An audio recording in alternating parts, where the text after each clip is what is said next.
it's much easier for me to read this than to try to give all the information that we've done in the past 6 months. It says, as you are well aware, the leadership has been meeting continuously since beginning the work with E2 elders to develop an effective leadership in church.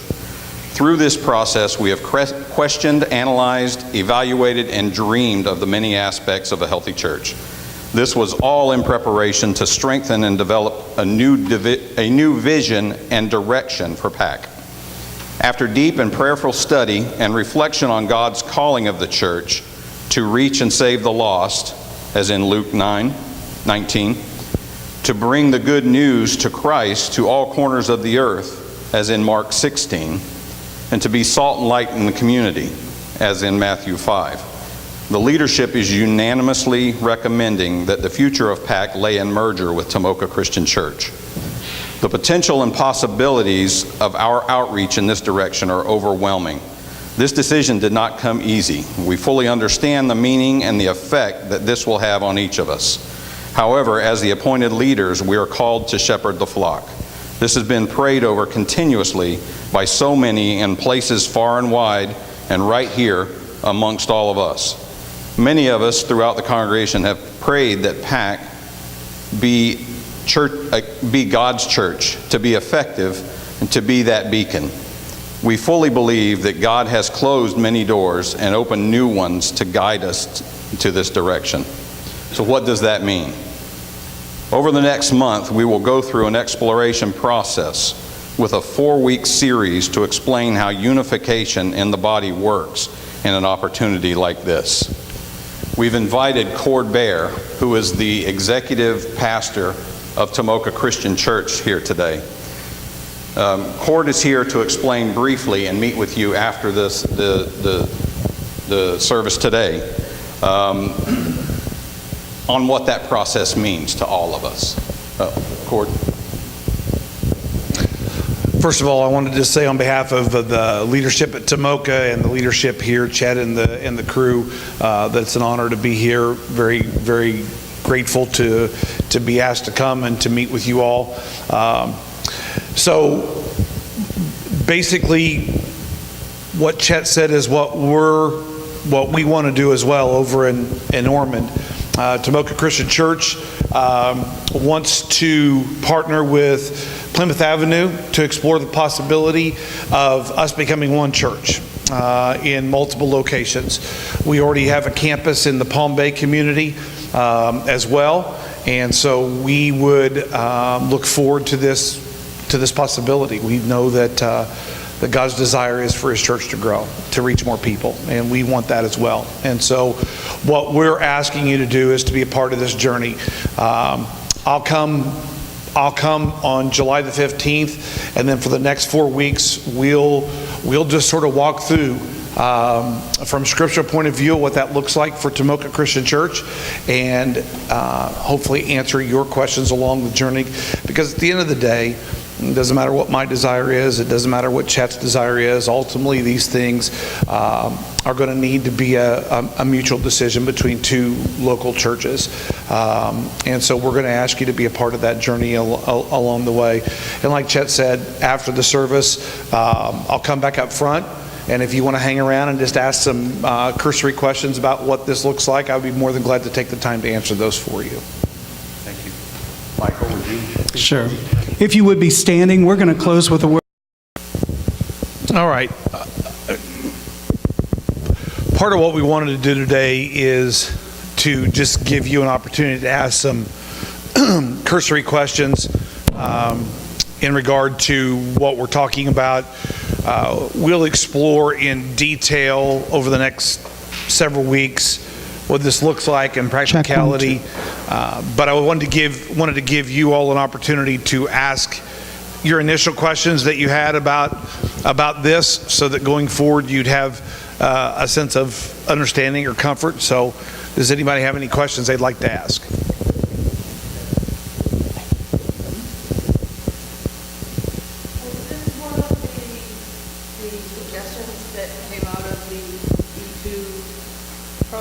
Yes, it was one of the options. Yes. Okay.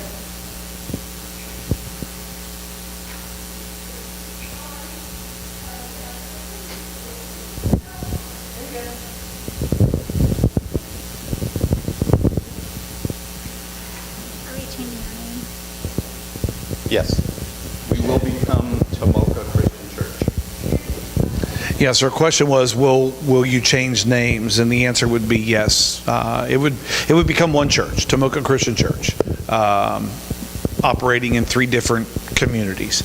And so it would require that change for sure. Which would also be a legal transition because of the laws in the state of Florida.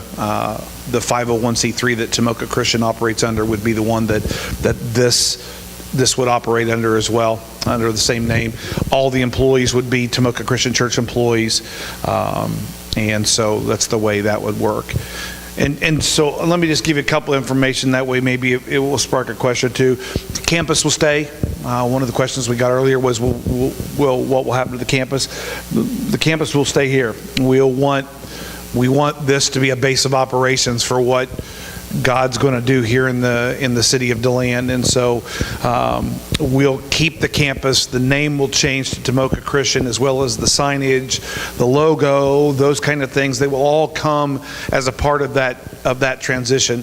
As far as the current employees that are currently employed at Plymouth Avenue, they would all be terminated from Plymouth Avenue simply because they would cease to be employed by that 501c3, and then they would all be allowed to interview. I would interview all of them first for similar positions on our staff to work here at this campus, and so all of them would be interviewed in that process as well. Yes, ma'am.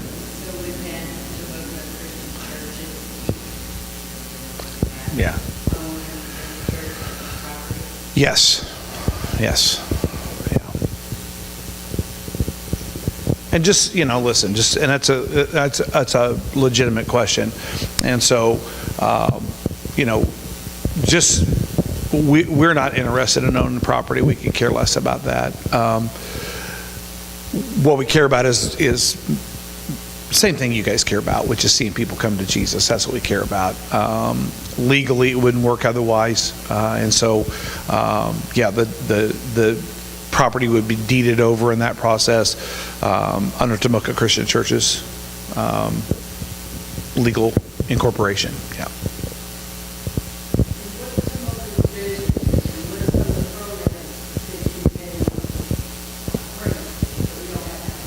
Well, I don't know. Honestly, this is pretty early in the journey for us as well, so we don't know everything that's here and not here.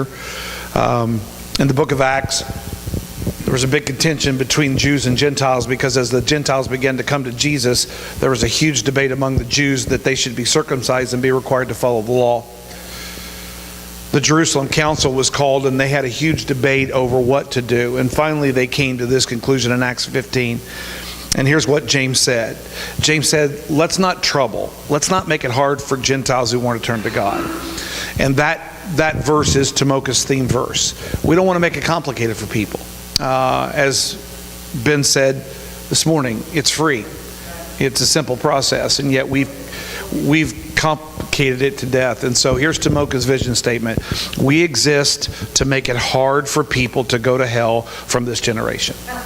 That's our and my responsibility as executive pastor is to train our staff to ask that about everything we do. And so we try very hard. I mean, we're not perfect. We're people. We're as dysfunctional as the next church. But we try very hard to ask that question about everything we do. My question to everybody who comes with me is this going to make it hard for people to go to hell? At the end of the day, all we can do is plant really well, and all we can do is water really well. God's going to choose whether that's going to grow or not. But we believe there are things that churches can do in planting and watering really, really well to make it hard. And that's what part of the journey about this for you all will be, is learning where we're going to ask you to sacrifice for that common goal. And listen, those things are difficult in the process, but that's our mission and vision statement. From that, we offer a multitude of ministry opportunities. We're not big into programming. We know that God can reach people through 1,000 different ways. So the way Tomoka works is, if you come and say, hey, I've got a great idea, I think we should do this, we're basically going to say to you, okay, tell me how you're going to do it. right? Because if the idea isn't something for you to do, but it's something you're asking us to do, then we're probably going to table that until you're ready to do it. But the minute you're ready to do it, we're going to train you, equip you. We're going to pray for you. We're going to make sure that you have an opportunity to do the thing that God's called you to do. And because of that, we have probably 55 different ministries that exist in the church. There's over 32 mission trips to different places in the world. I mean, obviously, we believe that children are a core reason that we exist. And that's a huge component of what we do. Student ministry, we believe in that generation. But we're not a big program church, we're a big people church. And we believe that the job of the pastors and the teachers is to equip saints to do the work of ministry. And that's what we want our pastors to do. We want our pastors to train people who love Jesus to serve Jesus. And if you say, hey, I can serve Jesus by doing this, we're going to help you do that. We're going to help you do that. Tell me your name. Hi, Elsie.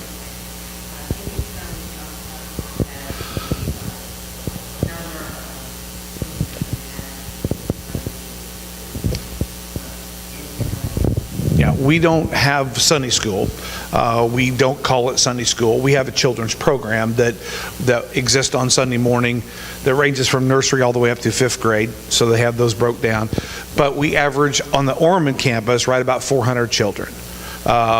In Palm Bay, they've been with us now probably about a year and a half, close to a year and a half, a little short of that.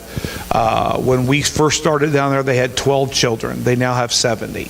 And that's just such a credit to the campus pastor and his team. They're just doing a phenomenal job. But we believe that that's an absolutely essential quality. And it's the reason why the Palm Bay campus is growing, is because they're reaching families. You know, they're seeing kids come. So it runs somewhere between 375 and 425. You know, Florida, people come and go, they transition, but average is about 400. Okay. And that's across 3 different services on Ormond campus. We have a Saturday night service at 6:30. We have a Sunday morning at 9:30 and a Sunday morning at 11:30. So that's across 3 different services.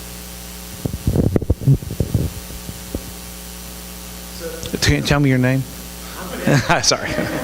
We haven't met. Tell us a little bit about Palm Bay. Like, you know, because they were kind of like us. They were an independent Christian church. They joined with Tomoka. What did that look like? What changed? You know, paint us a picture. Well, much like the leadership here in Plymouth Avenue, they contacted us. Was watching their church that was a little younger than your church die. It just wasn't reaching people. They couldn't hire a good pastor, they felt like, and so they were constantly starting over. And they contacted us and said, hey, we think it's time for us to explore this possibility. And so that took about 10 months of conversations, of Q&As, of preaching, of praying. And then it took a while for us to, we did all kinds of construction and upgrading audio and visual and lighting and the facility plant stuff, completely re-landscaped it. So all that took a while. Plus we repainted it. We had to put the sign up. So all of that stuff had to take place before we ever launched the service. Meanwhile, we had our campus pastor already hired, and he was on staff, and he was already working in the community. And so, listen, the transition's been good. I mean, they're learning, and we're hopefully learning how to do it better. But the one thing that Pastor Joe, the leadership at Tomoka, will constantly challenge people with is, what's your kingdom? What's the most important thing to you? Is it church the way you want it, or is it the lost neighbor down your street? And that's always going to be the challenge. And listen, that's never going to go away, and it's always going to be something you deal with, right? And so the picture is that it's change, that it's loss, that it's pain, and that it's grieving. And the goal is to get people to the place that they grieve in a healthy way. Because if you don't grieve well, you get stuck. And so I would say that process is continuing at Palm Bay. there are constantly opportunities for the devil to get in and to speak untruths about that journey. And listen, we're not afraid to say no to stuff, and so we do. And people sometimes get mad and leave. And you know what? We're gracious and kind and loving to them, because not every person in the world has to go to Tomoka Christian Church. But Tomoka Christian Church doesn't have to be the church that you expect it to be just because that's the way you want it. And so the leadership's very comfortable with that. And so that process would continue, and continues at the Palm Bay campus, which allows David and leadership to do what God's called them to do, which is to do ministry and not to argue and fuss over the color of carpet or the color of paint or what kind of worship we have. It allows people to go out and actually care for widows and orphans in need, and makes it possible for us to do those kind of things. I want to tell you from a leadership standpoint, when he refers to grief, the leadership here has been grieving for the last 3 years. We started grieving when we stopped baptizing, when we stopped seeing children and families come in. And this is part of growing through that grief, that the leadership here sees the need to make that change, to reach out to the community, to be what God wants us to be in this community. We weren't doing it, and this will help us tremendously take a giant step in that direction. Yeah, I was going to ask you. So, I know numbers aren't everything, but is there anything that shows that you guys are on the right track with Palm Bay? Where they started around, how many baptisms, stuff like that? First of all, we believe numbers are everything, because God so loved the entire world that he gave his son. 2 Peter says that God doesn't wish any to perish. That's a number, right? And so we believe numbers do matter, right? Perry Noble said it this way: every number has a name, every name has a story, and every story matters to God. We believe that. When we started down there about a year and a half ago, they were running about 65 to 70. Last week they ran 244. Hadn't had a baptism in 3 years, has had 31 since. Listen, God has blessed the watering, or the planting and the watering, and of course that's totally up to him. But I do know our team down there is working really hard to make it hard for people to say no to Jesus, and I love that about what they're doing. That's a good thing. Somebody else had their hand up. We'll start over here. Tell me your name. Hi, Lisa.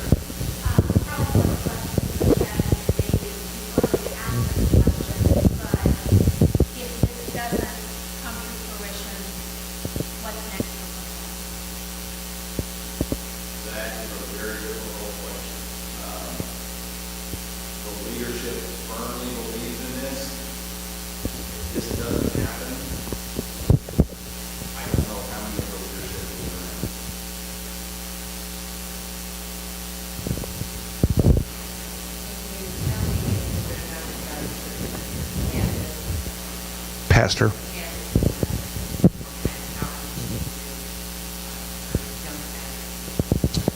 Campus pastor in our job description has the same responsibilities as our lead pastor, except without the primary responsibility of preaching on the weekends. And so what we entrust our campus pastor as well as our lead pastor to do is to be the caretaker of our mission statement in this community. And so David, who is our campus pastor at Palm Bay, his primary responsibility is to make sure that community is living out, making it hard for people to go to hell. And so to that end, he has made a point of being in the community with his church. They have gone into Heritage High School, which is down the road. They now have the only FCA chapter in the school. We saw our first kid baptized through that. Over 100 high school students meet every Thursday in 2 different lunches to study the Bible.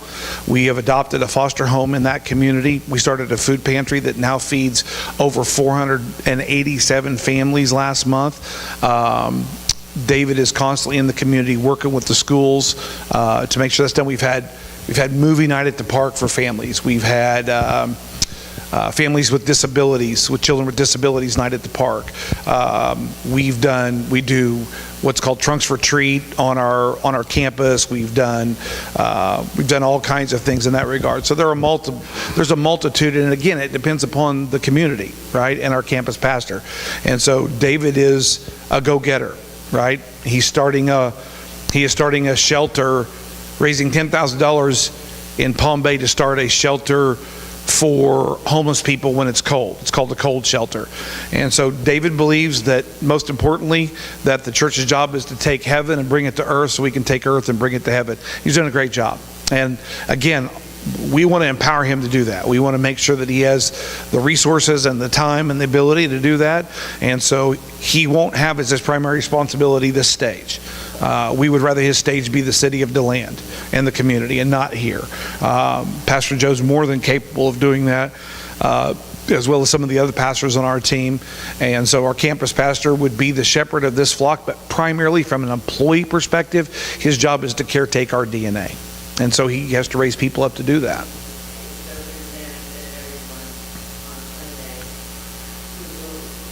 Well, no.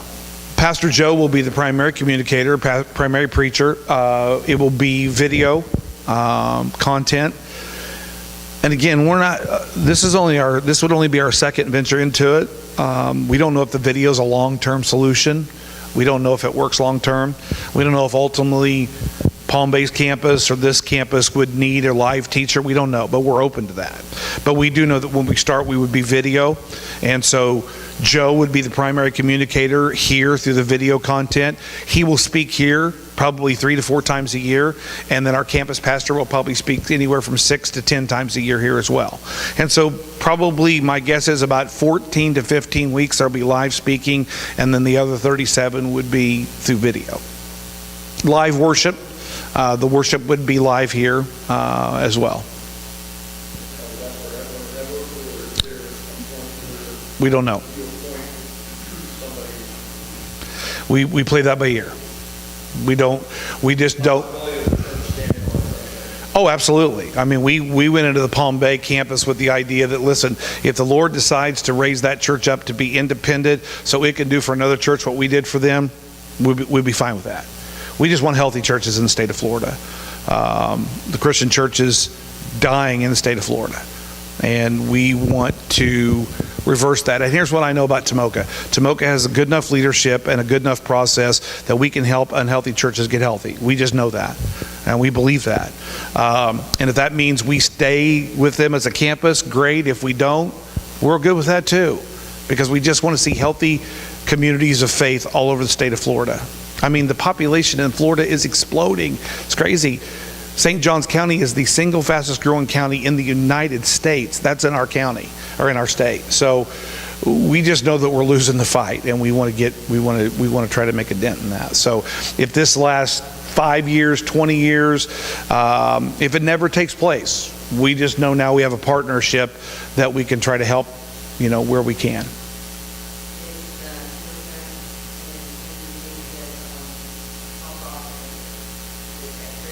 Oh no, but it's solvent. I mean, we're financially, God has blessed the church that are in a good place. So the fact that we are debt free doesn't mean we're doing our mission. We're asked to invest those talents, and we looked at this as investing those talents. God has blessed us with so much here, and we're not doing enough with it. We need to invest those talents, and this is a way we see giving up our ownership of what God has given us to bless us. Listen, there's a great base here. I mean, I don't know, there was 25 or 30 in the first service. There was 90, right at 90 plus in the second service. I don't know how many kids were here, but yeah, I mean, it's far greater numbers than what Palm Bay had to start, You've got great leadership, great men who are humble and willing to to lay down a title to do the Lord's work. And so you have a great you have a great base of operations. You have a great opportunity to make a difference in this community, the way I think probably the large majority of you want to. And all we want to do is come along and make it possible for that to take place. We don't care about owning the building. We don't care about the name. All of those things come in the transition, because for it to work, for us to work in it, it has to come with that. If it doesn't come with that, we're not adverse in any way to helping the elders or leadership do as much as we can. But underneath the leadership of Tomoka, we can do so much more. And that's the purpose of the journey, to determine if that's something that you all want to do and that we all want to do. What's your name? I'd like to speak for all the elders, don't speak for me. I sort of like to tell people that I've got sort of a Barnabas mentality. I love getting things rolling, and I have no problem getting out of the way. What I feel personally is this tug that I need to get out of Paul's way. Humble. I don't need to have a title to serve. And that's where I personally have. I don't need to be called elder or deacon. I need to be called son of God. And serve unconditionally. And I think that's what we're missing as a church. When we took up that great commission to follow Jesus, we all have gifts, but we're not serving. So personally, I feel like I need to get out of Paul's way. And to me, that's the analogy I'm going to give, is getting out of the way. And let go and let God. What's your name? As a longtime member here and former leader, I just, through the years, we wondered what we weren't doing that Tomoka was doing, because you guys were growing like crazy. We've watched that from the mid-90s on.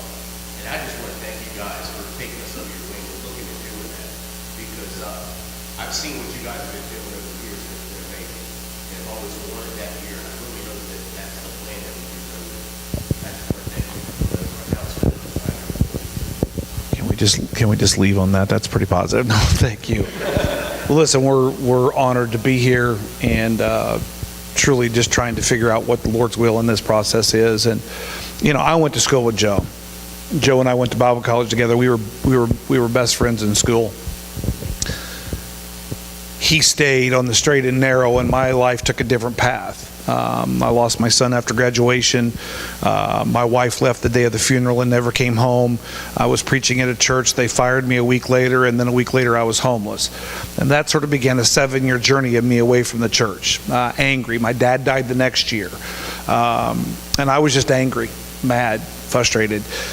Joe and I stayed in contact during that time periodically, but he was busy coming to Florida and working at Jacksonville, and then he'd come to Tomoka. Every once in a while on vacation, we'd come by and see him, but we didn't have much contact until 2009, when he called us in November and said, "Hey, we're going to Ethiopia. We think you should go with us." And I lived in Southern Illinois. I wasn't going to Ethiopia. And so my wife said she thought she was supposed to go. And so I told her I didn't think I was, but because I was her husband, I felt like I needed to. So we began to fundraise for that. He called in December to say, "Hey, the trip's off. I've got leukemia." And so Joe was diagnosed with leukemia in December of 2009. And so we were we were brokenhearted for Joe. We weren't sure what the Lord was up to. And then in February of 2010, on a night that was like 4 degrees back home with freezing rain and snow, he called me late one night and said, "Hey, I need to mess up your life." And the church was running 2,200 at the time. And he said, "I've just left an elders meeting and they told me you've got to hire an executive pastor." He was only preaching once out of 5 services at that time because his health was down. And so from that process on, we sought the Lord and ended up at Tomoka. And we've been good friends for 33 years. People ask me all the time, how did God grow a church of 3,500 with Pastor Joe as the pastor? Because when he was in Bible college, he was an introvert, he was weird, he was backwards, he was shy. And sometimes, I'm amazed. What I'm not amazed about with Joe is that he is the most pragmatic Christian I've ever met. And James 1:26 and 27 says, true religion takes care of widows and orphans in need. And he is impervious to people's complaints about stupid stuff with those kind of verses in the Bible. And for 25 years, he's been unrelenting in it. And I think over time that has sort of worked in that process. And so we want to bring a very pragmatic approach to faith. We don't think it's complicated. This isn't church, right? We're church. And what we do is what God does through us in the community. And so this is just a base of operations. It's a building we gather to worship and to encourage and to do. But this isn't church. Church is you, and it's me, and it's God working through us in the community. So somebody else had a hand up, I thought. Yes.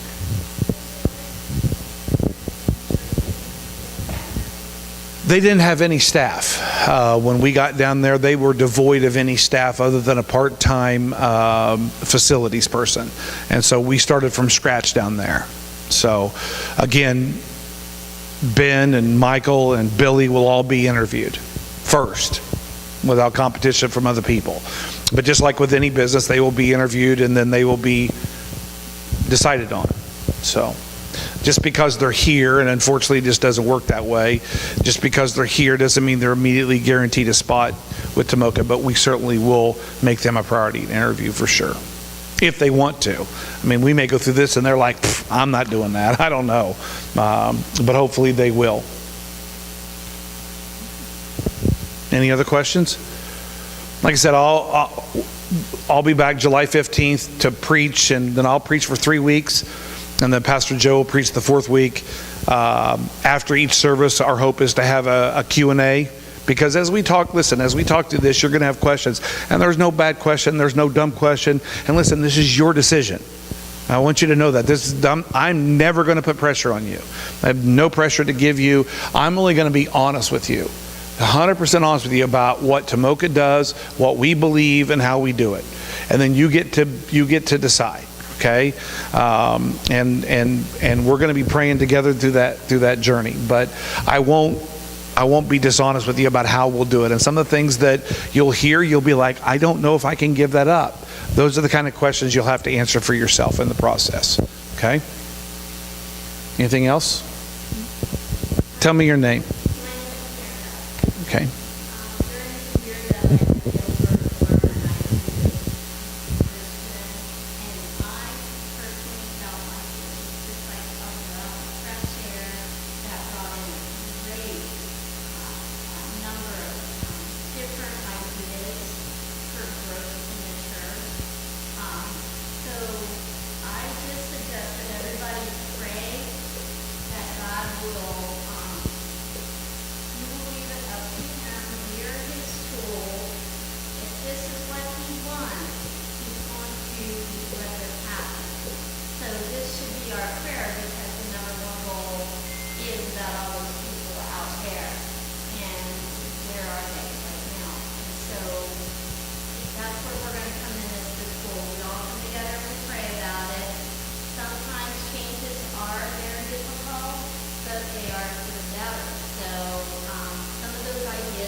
And I just want to say, I would encourage you to come over, worship with us. You can also watch it online to get a feel. Listen, that's 25 years.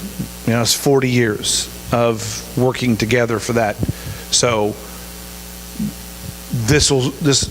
it'll take longer over here, right? So, but you, like I said, you have a great base of operation. You have a great group. And listen, we all want the same thing. We all want the same thing. We all want people to come to know Jesus as our Lord and Savior. That's what we all want. We're all in agreement on that. The question is, what will we give up to get there? I mean, that's always the question. Listen, I have been a member here for a little over 25 years. And what I have experienced here, what I have seen here, what I have given my salvation to, it's tremendous to me. I mean, the memories, the attachment I have to things here are as strong as any of you, I would say. But I'm willing to give all that up if I can reach one person out there. If I can bring one person to Christ, what is that worth? I'm willing to give it all up.